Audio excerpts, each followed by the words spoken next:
अरे मंजलिस पर उंगलियां उठाने वालों, बताओ आज से 8-9 साल पहले कोई सीमांचल का नाम लेने तैयार नहीं किया।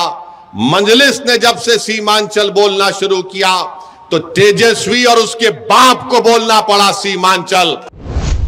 मेरे भाई, ऐसे कठिन नाजुक वक्त में मेरी आपसे अपील है कि पार्लियामेंट के इलेक्शन में मंजलिस को कामयाब करिए।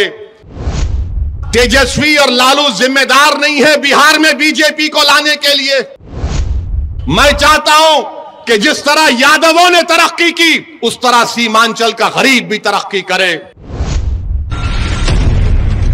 বিহারে 3টি আসনে প্রার্থী দেওয়ার ঘোষণা ওয়াইসির। আসন্ন লোকসভা নির্বাচনে বিহারের আরো বেশি প্রার্থী দেওয়ার পরিকল্পনা করছে অল ইন্ডিয়া মজলিসি ইত্তেহাদুল মুসলিমিন দলের প্রধান এবং হায়দ্রাবাদের সাংসদ আসাদউদ্দিন ওয়াইসি। শনিবার তিনি বলেন, আমরা আসন্ন লোকসভা নির্বাচনে বিহারের সীমাঞ্চল থেকে আরো সংসদীয় আসনে প্রার্থী দেওয়ার পরিকল্পনা করছি। গত লোকসভা নির্বাচনে আমরা এই অঞ্চলে শুধুমাত্র কিষানগঞ্জ আসনে প্রতিদ্বন্দ্বিতা করেছিলাম। সীমাঞ্চল বিহারের সবচেয়ে পিছিয়ে পড়া একটি জেলা। এই জেলা প্রায় বন্যা আক্রান্ত হয়। মুসলিম জনবহুল অঞ্চলটি আর্থসামাজিক অবস্থান এবং অবকাঠামোগত উন্নয়নে পিছিয়ে। ওয়াইসি বলেন, কিষানগঞ্জ ছাড়াও আরো 3টি আসনে প্রার্থী দেওয়ার পরিকল্পনা করছি। লোকসভা নির্বাচনে উপজাতীয় রাজ্যের 2-3টি আসনে আমাদের প্রার্থী দেওয়ার কথাও বিবেচনা করছি।